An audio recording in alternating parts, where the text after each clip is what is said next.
Good afternoon, everybody. It's One Entertainment coming at you guys today with a dungeon ranking of Majora's Mask, easiest to hardest. Number 4, or the easiest temple in today's video, is going to be the Woodfall Temple. For obvious reasons, if you've ever played this game, you know this is the first dungeon you encounter in your quest through Termina. And for that reason, it's introductory, obviously. It's gearing you up for the rest of the game, putting you onto a lot of the puzzles you're going to see in the future, as well as just navigation, chest finding, stuff like that. So obviously, for beginners, this isn't going to be too shabby.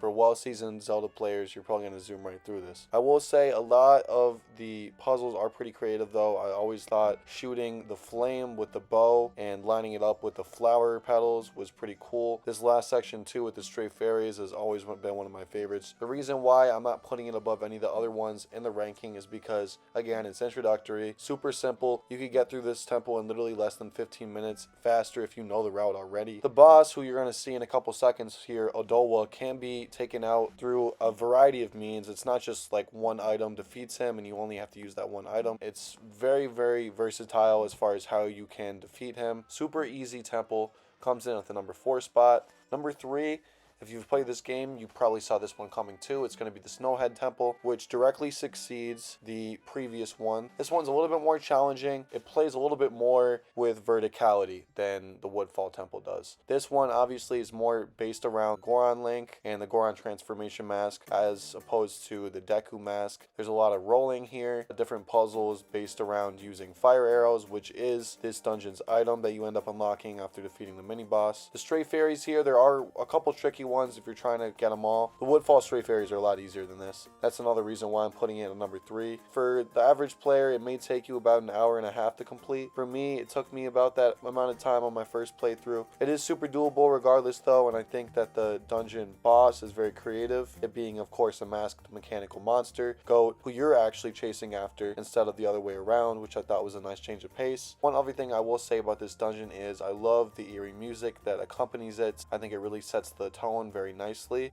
Coming in at the number 2 spot for the second hardest dungeon in Majora's Mask is going to be the Stone Tower Temple, guys. And man, where do I begin with this one? This dungeon is easily one of my favorites of all time, mainly due to the mechanic in which you shoot the light arrow at the red symbol and cause the temple to flip upside down. Just how that adds a whole different layer of detail and a whole new dimension of puzzle solving to the mix. I thought that was super creative on the developer's part. I love the dungeon theme as well. A lot of the puzzles you're going to be figuring out through this dungeon are not the easiest in the world. I know when I was going through this game as a kid, I definitely had to resort to a couple walkthroughs just because I had no idea what the hell I was doing. It's gonna test your knowledge of the game so far, the different masks you've obtained up to this point in time, whether or not you know how to use them, and it's definitely no easy feat. The boss in this dungeon is probably one of the more forgettable ones in the series, it being Twin Molds, the giant armored insect, who you have to defeat using the giant's mask, which is obtained just at the end of the dungeon after defeating that one enemy who I can't really recall his name at this moment in time. But all in all, this dungeon is going to have you backtracking,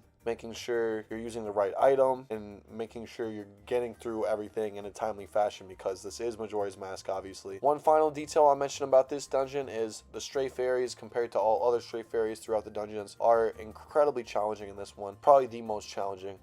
And finally, coming in at the number 1 spot for the hardest dungeon in Majora's Mask, ladies and gentlemen, is going to be none other than the Great Bay Temple. Now, this temple has caused me a world of pain and frustration like you wouldn't imagine, just for being super confusing, okay? Having to remember which way the water is turning always tripped me up. Even realizing what you have to do at certain points, like for instance, before looking it up, I would have never realized you have to shoot the ice arrows in order to traverse certain sections of a dungeon. Also, more than that, the double mini boss battle was pretty challenging too, although I do like how they switched up the pacing there. The ice arrows in this dungeon were a pretty unique item. I like how they put it to use, but I will say in the grander scheme of things, some more unique items other than just a bunch of bow variations, I feel like that could have been a little bit cooler. Even with the dungeon map, and once you get the compass, you're going to be backtracking left and right. This one is by far more frustrating than the water temple. That's why I don't really understand why the water temple from Ocarina of Time gets the flack that it does, because it's